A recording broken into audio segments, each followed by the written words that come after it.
I want you to picture the absolute best moment in any legal battle. You've been dragged through the mud for, what, 2 years? Mm-hmm. Maybe it's a property dispute with a neighbor or a messy contract issue. It's been endless lawyer fees, sleepless nights, stress eating, the works. Right. But finally, you're in court. The judge looks up, bangs the gavel, and rules in your favor. You win. It is over. That is the moment everyone is chasing. It's not just victory, it's closure, the ability to finally exhale. Exactly. You go home, you pop the champagne, you delete your lawyer's number from speed dial. But then, imagine this nightmare scenario. Okay. The very next morning, a knock on your door. It's a court summons. The person who just lost has sued you again. Same issue, same facts. Oh, no. They're just, I don't know, rolling the dice, hoping for a different judge or a better result on a Tuesday. That isn't just annoying, that is the definition of a legal catastrophe. If that were allowed to happen, the court system wouldn't just be slow, it would collapse. It'd be an infinite loop of harassment. And that is exactly why we are here today. We are diving into a stack of legal notes on administrative law to talk about the specific shield that stops that nightmare from happening. It's a concept with a fancy Latin name, res judicata. Res judicata. It sounds like a spell from Harry Potter, doesn't it? It really does. But it is actually the backbone of legal finality. Without it, there is no such thing as winning a case, only maybe pausing one. So our mission today is to decode these notes. We're going to figure out what this rule is, explore a really counterintuitive race with lawsuits, and this is the part I found most gripping. We're going to see what happens when this rule crashes into fundamental rights. Like your personal liberty. Exactly. We've got gold smuggling cases, constitutional batters, and some really tricky procedural traps to walk through. It's a lot more than just you can't sue twice. It's about the fundamental tension between getting it right and getting it done. So let's start with the foundation. The notes open with the definition. Res judicata. Break down the Latin for us. Literally, it translates to a thing decided. The core concept is that once a matter has been adjudicated, meaning heard and finally decided by a competent court, it is dead. Dead. You cannot resurrect it. It effectively places a lock on that specific dispute. A thing decided. It sounds so absolute. But why is it so strict? Is it just because courts are busy? Well, court backlog is definitely real, but the notes point to two specific maxims or, guiding philosophies that drive this. It's not just convenience, it's principle. There's a public reason and a private reason. Okay, let's look at the public one first. The notes mention the interest of the state. Right. The maxim is interest rea publicae ut sit finis litium. Basically, it is in the interest of the state that there should be an end to litigation. So society needs cases to actually end. Think about it. If cases never truly closed, if you could endlessly refile, society couldn't function. Property titles would never be secure. Contracts would be meaningless. It prevents the court from becoming a 24-hour drive-through where you just keep circling back until you get the order you want. Precisely. The state needs certainty. But the second maxim is arguably more important for the individual. It's about private justice. The phrase is nemo demet bisveshari pro una et eadem causa. I see you've been practicing your pronunciation. I try my best. It translates to, no man shall be vexed twice for one and the same cause. It's fundamentally an anti-harassment rule. If I sue you and lose, I don't get to weaponize the legal system to keep harassing you, just to drain your bank account or your sanity. The notes are very clear. A judicial decision must be accepted as correct once it reaches finality. So it protects me from being bullied. Now, legally speaking, where does this doctrine live? In the context of civil law, which is where this mostly comes up, it's codified in Section 11 of the CPC, the Civil Procedure Code. The notes highlight this section specifically. It says, no court shall try any suit or issue that has been substantially an issue in a former case between the same parties. Okay, I want to pause on that term former case, because I saw something in the notes that actually made me stop and reread it 3 times. Intuitively, a former suit is the one that started first, right? You would think so. Logic suggests former means chronological. Right. I file suit A in 2020. You file suit B in 2021. Suit A is the former suit. But the law is quirkier than that. Section 11 has a crucial explanation. For the purposes of res judicata, a former suit isn't the one filed first. It is the one decided first. Wait, what? That's wild. Let's play that out to make sure I get it. I sue you in New York. Let's call that suit A in January. You sue me back in London on the exact same contract, suit B, in February. But the London court works faster. Right. The London court hears the case and bangs the gavel in June. New York is still doing paperwork. So Because London finished first, suit B becomes the former suit. The moment that judgment happens in London, you can take it to New York and say, res judicata, this matter is decided. And the New York case just stops. Even though the New York case started a month earlier? Yes. It creates a sort of race to judgment. It doesn't matter who pulled the trigger first. It matters which court resolves it first. That puts massive pressure on the speed of litigation then. It's not just about being right. It's about getting to the finish line before the other side. Exactly, because once a competent court speaks, the door closes. The timeline of filing is irrelevant compared to the timeline of the decision. Okay, so we know what it is, but I assume you can't just walk into court and yell res judicata to make any case disappear. The notes list a pretty strict checklist. It is very strict. It's not a magic wand. The notes detail 5 specific conditions. Think of them as a series of gates you have to pass through, all 5. Let's run through the gates. Gate number 1, there must be 2 suits. Right. A former suit, remember, the one decided first, and a subsequent suit, the one you're trying to stop. Gate number 2, same parties. This is crucial. It must be the same plaintiff and defendant. If I sue you and lose, I can't just send my brother to sue you for the exact same thing tomorrow. The law sees through that. Preventing the tag team approach. Got it. Gate 3 is matter in issue. The subject matter must be the same. But here is where the notes offer a really important insight, something called constructive res judicata. This was the part that felt like a trap for the unwary.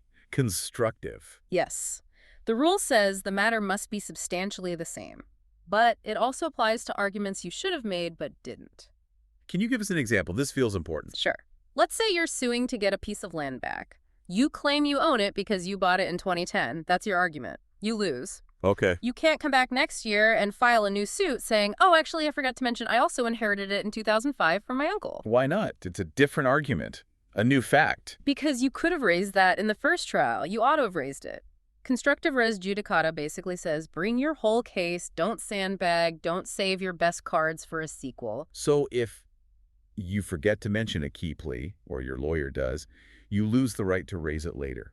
Correct. That raises the stakes immensely. It demands total diligence. You essentially get one shot. Well, okay, gate 4. The claim must be the same. You have to be fighting for the same legal title.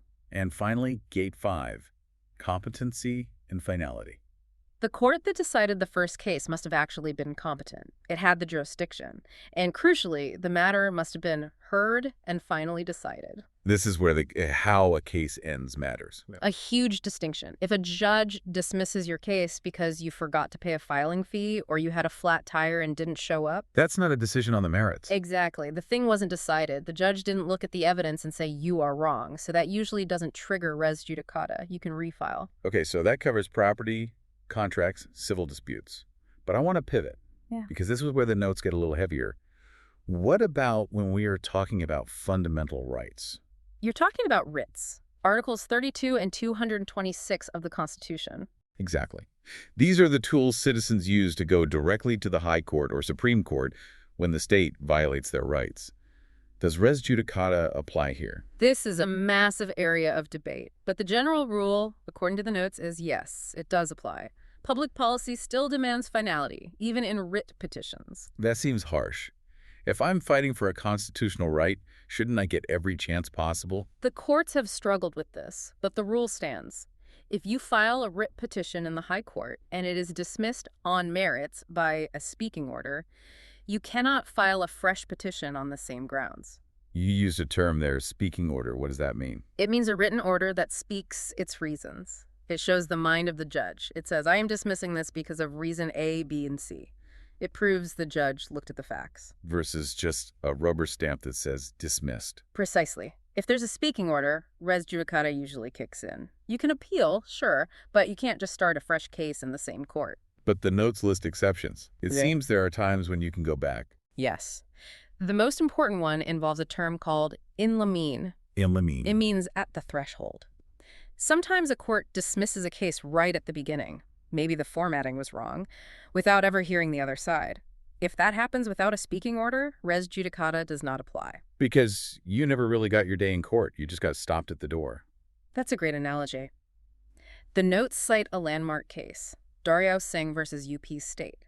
It held that if the court dismisses a petition only on technical grounds, like lashes, which is just a fancy word for delay, it doesn't bar a future petition. So if I'm late filing and they toss it out, I haven't lost on the truth of the case. I've just lost on the timeline. Correct. And because the court didn't say you are wrong, just you are late, you might still have a path. Okay, so technicalities offer a loophole. But now we get to the highest stakes of all. We have to talk about habeas corpus. The great writ, the command to produce the body. This is the failsafe against illegal imprisonment. The notes have a specific section on this, involving a gold smuggling case that really illustrates the conflict between finality and liberty. Yes, the case of T.P. Moideen Koya versus Government of Kerala from 2004. A fascinating story. Set the scene for us. So this involved the Kofaposa Act, a very tough law used to prevent smuggling. Mr. Moideen Koya was detained for alleged gold smuggling. And naturally, he challenged this. He did. He filed a writ of habeas corpus in the High Court saying, "My detention is illegal, let me go." The High Court heard the case and dismissed it, said the detention was valid. So he lost. He then appealed to the Supreme Court. They also dismissed it. So he lost twice. Game over, surely. You'd think. But here's the twist. After his detention period was over, he'd served his time, he filed a fresh writ petition, this time directly to the Supreme Court, challenging that same original detention. Wait, why? If he's already out, what's the point? Usually in these cases, it's about clearing your name or, more likely, suing for damages. If he could prove the detention was illegal retrospectively, the government might owe him a lot of money. Okay. So he goes back for round 3. Hmm. What did the Supreme Court say? The big question was, can he do that? Can he relitigate the validity of his detention after 2 top courts already said no? And the Supreme Court held that, yes, the principle of res judicata, DD, applied. They shut him down. They did. They said the decision had been confirmed and finalized. You don't get another bite at the apple, even for habeas corpus. That feels complicated. I mean, I get it. The court spoke. But on the other hand, if someone was in jail illegally, shouldn't we check and double check? Liberty seems more important than saving time. That is the eternal tension. And the notes actually highlight that the courts haven't always agreed. Back in 1967, a case called Gulam Sarvar suggested res judicata should not apply to habeas corpus at all. So in the 60s, they were more pro-liberty, less pro-finality? It seems so. Then, in 1981, another case clarified that you can file a new petition if you have additional points not covered earlier. Oh, interesting. So that loops back to that constructive idea. In a civil land dispute, you must bring all points at once. But this suggests for habeas corpus, if you find a new argument later, the court might listen. Exactly. Because the cost of being wrong in a civil case is money. The cost of being wrong in a habeas corpus case is freedom. So the courts have created a slightly softer rule for prisoners.